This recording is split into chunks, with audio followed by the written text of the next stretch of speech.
Bonjour à toutes et à tous, j'espère que vous allez bien et dans cette première vidéo de la série dédiée à Harmony, on va déjà dans un premier temps vous présenter le fonctionnement de cet écosystème, à quoi ça sert, quelles problématiques aujourd'hui ils essayent de résoudre, la solution qu'ils ont décidé d'apporter au marché, la tokenomics du projet, etc., etc. À la suite de cette vidéo, il y en aura d'autres qui seront publiées plus globalement sur l'écosystème Harmony. Je vous présenterai par la suite, comme d'habitude, notamment comment vous allez pouvoir staker vos tokens Harmony en utilisant le wallet de la plateforme. Également par la suite, comment vous pourrez être amené en utilisant les applications décentralisées d'Harmony, de pouvoir faire des transactions qui sont rapides avec des frais qui sont relativement faibles pour vous permettre de mettre en place des revenus passifs. Donc il y a tout un tas de choses qu'on sera amené à voir par la suite dans cette série de vidéos. En tout cas, dans cette première vidéo, on va vraiment se concentrer sur le fondamental du projet Harmony pour que vous ayez une vision un petit peu plus objective de ce qui se passe en arrière-plan et des opportunités que peuvent aujourd'hui représenter ce projet. Tout comme beaucoup de projets qu'on vous a déjà présentés sur la chaîne YouTube, le projet Harmony a fait l'objet d'une IEO, donc on vous a déjà parlé de ça, notamment avec le projet Elrond qu'on vous a déjà présenté sur la chaîne YouTube. On vous en a également aussi parlé lorsqu'on avait évoqué ensemble le projet Sandbox, Axie Infinity. Tous ces projets-là ont fait l'objet d'une IEO, donc d'un Initial Exchange Offering via le Launchpad de Binance. Donc c'est simplement une levée de fonds qui est effectuée sur la plateforme de Binance pour mettre en ligne et accélérer la croissance et le développement de certains projets crypto. Comme vous le savez, le projet Harmony a été lancé via une IEO sur Binance le 27 mai 2019. Au total, ils ont pu récolter 23 millions de dollars, ce qui reste quand même plutôt intéressant. On voit les retours sur investissement parmi ceux qui ont pu participer au Launchpad, donc ceux qui ont participé à l'IEO sur le projet Harmony. Si jamais vous aviez pu y participer et si vous n'aviez pas vendu à l'heure où je tourne cette vidéo, vous auriez multiplié de près de 15 fois votre mise de départ exprimée en dollars, vous auriez surperformé de plus de 2 fois les performances de l'Ether et de près de 4 fois celles du Bitcoin, ce qui reste quand même plutôt intéressant. Juste en dessous, on a des informations supplémentaires concernant l'IEO. Donc on a par exemple le rapport en dollars qu'on pouvait avoir lors de l'IEO entre un coin One, qui est le coin central de la blockchain Harmony, et puis sa valorisation en dollars. Donc à l'époque, si vous aviez participé à l'IEO, vous auriez pu avoir l'équivalent de 1 One pour 0,003175, et à l'heure où je tourne cette vidéo, on est plutôt à 0,04, donc ce qui représente quand même des performances assez intéressantes. Si on veut avoir des informations supplémentaires, notamment concernant la distribution initiale des tokens lors de l'IEO, on peut aller sur le site de Messari qu'on vous a déjà présenté à de nombreuses reprises, et là pour le coup on peut voir la répartition et la distribution initiale des tokens lors de l'IEO. Donc on voit que par exemple il y a eu 12,5% de la total supply qui a été réservée pour le Launchpad sur Binance, on en a près de 17% qui a été réservé pour l'équipe fondatrice du projet Harmony. On en a une partie également aussi qui est utilisée pour trouver par exemple des partenariats, pour faire en sorte de développer le projet, mais pour accentuer les prises de décision sur des pôles marketing, de communication, etc. Et enfin on en a un peu plus de 21% pour attirer notamment des nouveaux développeurs, pour pouvoir créer des nouveaux produits, des nouveaux services au sein de l'écosystème Harmony. Le problème aujourd'hui qu'essaye de résoudre le projet Harmony, c'est un peu le même que celui qu'on vous a déjà présenté avec toutes les Layer 1, toutes les couches primaires qui visent à créer des applications décentralisées en mettant en place les contrats intelligents, etc. On vous en a présenté tout un tas aujourd'hui sur la chaîne YouTube. Je vous ai parlé notamment de Cardano, on vous a parlé de Solana, on vous a parlé de Avax, on vous a parlé aussi de Elrond. Harmony, c'est exactement la même chose. Il vise à mettre en place des contrats intelligents et développer des applications décentralisées pour créer une blockchain qui est à la fois scalable, décentralisée, mais également aussi sécurisée. Et là, pour le coup, l'aspect technologique qu'il va y avoir derrière et l'approche qu'il va y avoir derrière parmi toutes ces Layer 1 n'est absolument pas la même. Par exemple, on vous avait déjà fait plusieurs vidéos sur l'écosystème Cosmos, on vous a fait des vidéos sur l'écosystème Cardano, sur Solana, également aussi sur Elrond, et vous voyez que derrière, les technologies qui sont utilisées pour arriver à répondre à ce trilemme des blockchains, d'avoir une blockchain qui est à la fois scalable, décentralisée et sécurisée, les approches technologiques qu'il y a derrière ne sont pas les mêmes, mais l'objectif, bien évidemment, est d'arriver à faire une blockchain qui ne coûte pas 300 € de frais juste pour faire un swap, ou ou de payer 30 € juste pour faire un transfert de crypto-monnaie. Et c'est malheureusement ce qu'on retrouve aujourd'hui sur Ethereum. Alors là où je tourne cette vidéo, on est plutôt sur une tendance baissière globalement sur le domaine des crypto-monnaies, donc les frais sur Ethereum diminuent de plus en plus, mais je me souviens d'une période où on pouvait payer jusqu'à 300 € de frais et puis attendre plusieurs heures pour avoir une confirmation de transaction, ce qui est clairement pas viable si jamais on a de plus en plus d'utilisateurs et de plus en plus de personnes qui rejoignent l'écosystème. Comme je l'ai expliqué à l'instant, l'objectif de toutes ces couches primaires pour créer des applications décentralisées et la mise en place notamment de contrats intelligents comme Cosmos, Avalanche, Algorand, NIR, Phantom, Solana, leur objectif c'est d'arriver à trouver une réponse d'un point de vue technologique pour avoir une blockchain qui est à la fois scalable, décentralisée et sécurisée. Aujourd'hui, on n'a pas encore réussi à trouver, on va dire, le Saint Graal, même s'il y a des pistes technologiques qui sont explorées jusqu'à présent, notamment par exemple sur Ethereum 2.0, on va avoir la mise en place du sharding qui va permettre d'avoir une scalabilité plus importante, une décentralisation plus importante et avec des frais aussi qui seront plus faibles. Mais pour l'instant, on n'a encore jamais testé ces plateformes-là à grande échelle, donc on est encore dans quelque chose d'assez expérimental et aujourd'hui, ce qu'a décidé de faire Harmony, comme ce que je vais essayer de vous présenter un petit peu plus tard, vous verrez que l'aspect technologique qu'il y a derrière et l'approche qu'ils ont décidé d'avoir est assez innovante et on n'est pas capable de le retrouver sur d'autres projets comme Avalanche, Cosmos et tous ceux qu'on vous a déjà présentés sur la chaîne YouTube. Ce qui est intéressant aussi lorsqu'on étudie le projet Harmony, c'est que souvent quand je vous parle du trilemme des blockchains, je vous parle de la scalabilité, de la décentralisation et de la sécurité, mais Harmony a décidé d'ajouter une quatrième branche finalement à ce trilemme des blockchains, notamment celui lié à la privacy, donc la protection de la vie privée. Et aujourd'hui, c'est un problème qu'on a déjà évoqué à de nombreuses reprises sur la chaîne YouTube, mais notamment avec les blockchains transparentes comme Bitcoin, Ethereum, on est capable de suivre toutes les transactions qui sont effectuées, donc c'est sûr que ça pose des questions au niveau de la privacy, notamment de la protection des données personnelles et puis de la vie privée de manière générale. Et Harmony a décidé de travailler un petit peu plus sur cet aspect-là qui a été mis de côté par pas mal d'autres concurrents comme Avalanche, Cosmos, Algorand, NIR. Pour le coup, là, c'est les seuls parmi les Layer 1 qu'on vous a déjà présenté sur la chaîne YouTube qui a décidé de mettre en avant et de faire quelque chose pour travailler sur cet aspect lié à la protection de la vie privée. Si maintenant on jette un coup d'œil au niveau de l'équipe fondatrice, on va regarder, on va zoomer sur le fondateur et le créateur du projet Harmony qui s'appelle Stéphane Tse. Donc si vous jetez un coup d'œil sur ce qu'il a pu faire dans sa vie, vous vous rendrez rapidement compte que c'est quelqu'un qui a été très rapidement initié au domaine des crypto-monnaies, qui comprend très bien le fonctionnement de la blockchain, de l'univers crypto. Il a déjà créé plusieurs entreprises, il a un doctorat en cryptographie et en plus de ça, il a travaillé pour les plus grosses entreprises du monde. Il a été ingénieur notamment chez Apple, il a travaillé aussi en tant qu'ingénieur chez Google, chez Microsoft. Donc c'est vraiment pas quelqu'un qui est sorti de nulle part. Il a un CV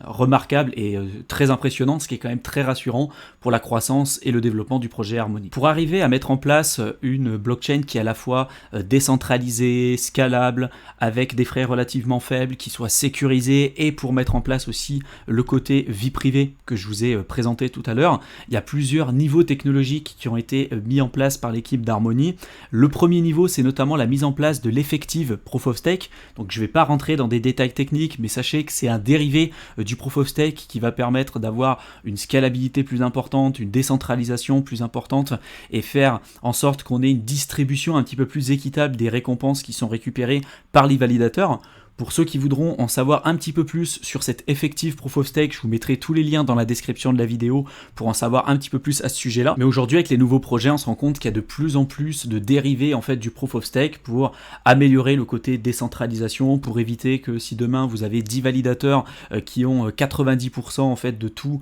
les tokens sous séquestre de leur côté, ils ont un droit de vote qui est hyper important. Du coup, ça crée une centralisation au niveau des prises de décision, ce qui est vraiment pas top. C'est pour ça qu'on a de plus en plus de dérivés du Proof of Stake qui commencent à arriver. Donc on a l'effective Proof of Stake pour le projet Harmony, on a le Secure Proof of Stake qui est notamment présent sur le projet Elrond qu'on vous a déjà présenté sur la chaîne YouTube. Donc voilà, vous voyez que ça se développe de plus en plus et il y a un réel intérêt par rapport à ça. Tout comme Ethereum qui souhaite mettre en place le sharding pour avoir une meilleure scalabilité. Vous savez que le passage d'Ethereum 1.0 à 2.0 va changer le mécanisme de consensus. On va passer du Proof of Work au Proof of Stake et pour avoir avoir une meilleure scalabilité, c'est justement la mise en place du sharding qui va permettre d'éviter d'avoir des transactions qui coûtent beaucoup trop cher, avec des délais aussi qui sont beaucoup trop longs. C'est pas juste le passage du proof of work au proof of stake qui va faire diminuer tout de suite les frais de transaction et qui va diminuer le temps de validation de ces transactions. C'est justement la mise en place du sharding.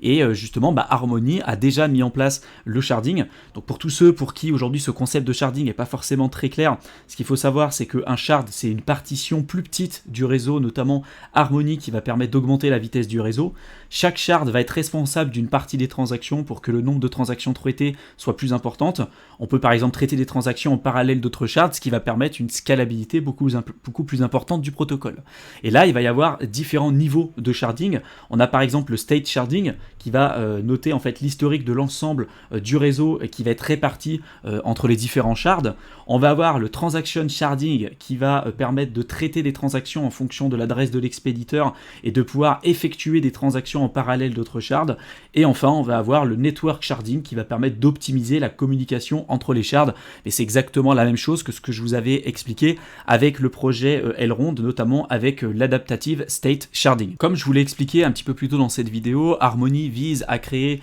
une blockchain qui va permettre de créer des applications décentralisées avec la mise en place de contrats intelligents. Et en tout cas, ce qu'on remarque, c'est que la finalité des transactions sur Harmony est bien plus rapide que celle qu'on peut retrouver sur d'autres protocoles. Je rappelle ce qu'est une transaction finale, c'est une transaction qui devient irréversible à partir du moment où elle est stockée sur un bloc et qu'elle est ajoutée justement sur la blockchain, que ce bloc est ajouté, la transaction va devenir finale. Pour Ethereum, ça peut prendre un certain temps, et notamment sur des projets comme Harmony ou également aussi Avalanche, on est entre 1 et 2 secondes pour avoir une transaction qui soit finale, ce qui est quand même plutôt intéressant. Et là, pour le coup, on est aussi sur des transactions qui sont relativement faibles, 100 fois, voire 1000 fois plus faibles que ce qu'on peut retrouver sur des blockchains un peu plus connues comme Ethereum ou autres. Ce qui est intéressant aussi de remarquer, c'est que de plus en plus, et en tout cas moi c'était ce que j'avais remarqué au tout début, c'est qu'il manquait d'aspect marketing, communication. Ils ont énormément de choses à proposer. Il y a une équipe qui est très solide, il y a de plus en plus d'applications qui commencent à être construites sur l'écosystème d'Harmony, mais en tout cas d'un point de vue marketing, malheureusement ils étaient beaucoup moins connus que d'autres plateformes comme par exemple Elrond, où là pour le coup au niveau marketing et communication ils sont vraiment très très forts. Donc c'était un petit peu ce que je trouvais dommage, mais on se rend compte que de plus en plus ils commencent à travailler sur cet aspect-là. Là, par exemple, ils lancent de plus en plus de hackathons pour faire en sorte d'attirer des nouveaux développeurs, d'attirer des nouvelles personnes pour créer des applications décentralisées et faire en sorte de favoriser la mise en place de nouveaux écosystèmes au sein d'Harmony. Dernièrement, ils ont fait du coup un hackathon de plus d'1 million de dollars. Et puis là, dernièrement, ils ont réservé 13 millions de dollars qui ont été disponibles pour attirer des développeurs pour créer notamment des NFT au sein de la blockchain Harmony, un peu comme ce que je vous avais expliqué sur Elrond je vous avais parlé de la roadmap. On voyait que sur 2022 ils vont créer une marketplace pour les NFT. Là c'est pareil, on voit aussi que sur Harmony c'est des choses qui commencent à arriver. Il y a de plus en plus d'argent qui sont mis en place pour de la communication, pour du marketing, pour attirer des talents sur la blockchain Harmony, pour créer de plus en plus de nouveaux produits, de nouveaux services et des nouvelles applications décentralisées. Donc récemment ils ont réservé un fonds de 13 millions de dollars rien que pour attirer des personnes pour créer des NFT et une marketplace pour les NFT sur Harmony, mais plus globalement là en fin septembre 2021 ils avaient débloqué à peu près 300 millions de dollars pour faire en sorte d'attirer des talents sur Harmony pour créer des nouveaux projets et attirer de plus en plus d'utilisateurs. Si on s'intéresse maintenant à la tokenomics, déjà concernant l'utilité du token One, qui est le token central de la blockchain Harmony, un peu comme sur toutes les Layer 1 qu'on vous a présenté sur la chaîne YouTube, vous avez un token central, par exemple, ça va être ADA pour Cardano, ça va être ETH pour Ethereum, vous allez avoir AVAX pour la blockchain AVAX, vous avez le GLD pour la blockchain Elrond, et tous ces projets-là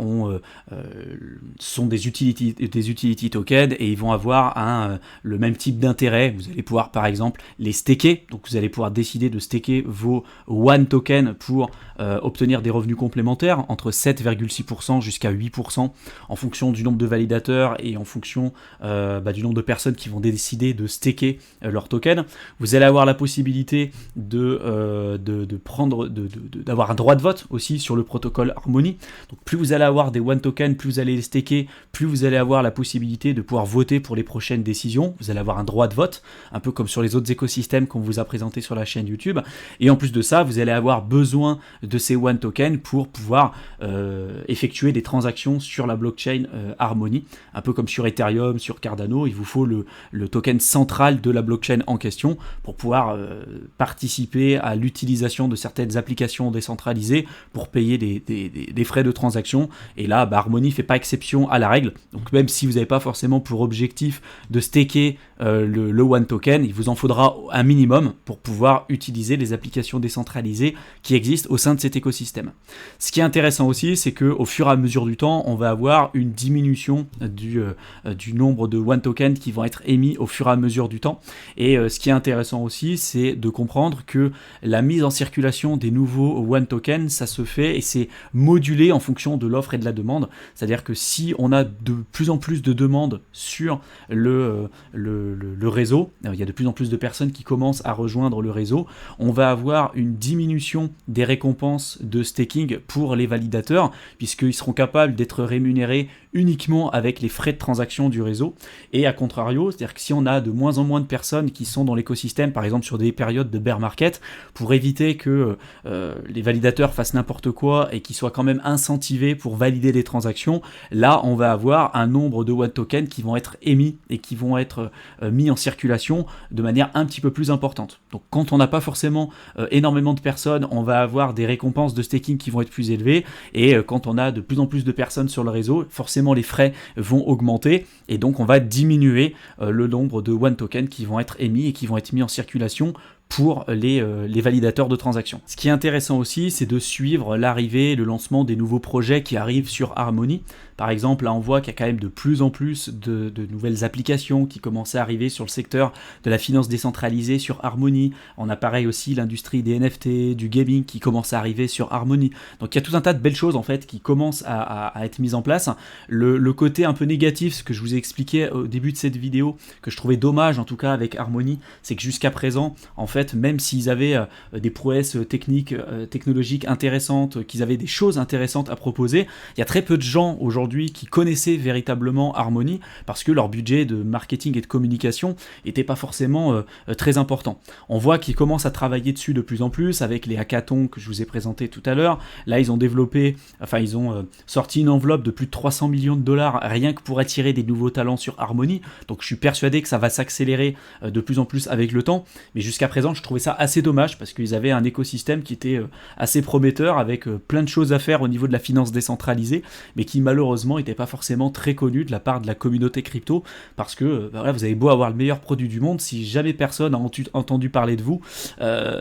malheureusement ça peut vous porter préjudice. Donc si vous vous intéressez à la finance décentralisée, vous pouvez aller sur le site DeFi Llama, vous pourrez voir notamment la TVL, donc la Total Value Locked, qui va correspondre à la valorisation en dollars et de l'argent qui a été directement bloqué sur les contrats intelligents de la blockchain Harmony. Donc contrairement à des blockchains beaucoup plus connues comme Ethereum, on est plutôt sur l'ordre de 70 milliards à l'heure où je tourne cette vidéo. On voit que sur Harmony, ça reste encore aujourd'hui des toutes petites blockchains. Il y a à peine 200 millions qui ont été bloqués sur des contrats intelligents, mais ça a quand même le mérite de se développer de plus en plus. Et là en dessous, vous allez pouvoir retrouver les principales applications décentralisées si jamais vous voulez investir sur la finance décentralisée sur Harmony pour pouvoir utiliser les frais de transaction qui sont relativement faibles, les temps de confirmation aussi qui sont relativement faibles. Et souvent, ce qui est intéressant aussi, il faut faire attention des protocoles que vous êtes amené à utiliser, mais souvent quand vous avez des protocoles qui ne sont pas encore très connus et sur lesquels il n'y a pas énormément de concurrence, c'est là où vous avez la possibilité d'avoir des rendements aussi qui sont plus intéressants. J'espère en tout cas que cette vidéo vous aura plu, qu'elle vous aura été utile. Comme d'habitude, je vous mets le lien de notre guide offert dans la description de la vidéo, plutôt à destination de toutes les personnes qui veulent se lancer dans le domaine des crypto-monnaies, qui veulent devenir rapidement autonomes dans leurs investissements. N'hésitez pas à le télécharger, vous cliquez dans le lien que je vous mets dans la description de la vidéo, vous rentrez votre adresse mail et on vous envoie le guide là en quelques secondes seulement dans votre boîte de réception. Je vous souhaite une excellente fin de soirée à tous et je vous retrouve dans une prochaine vidéo. À bientôt.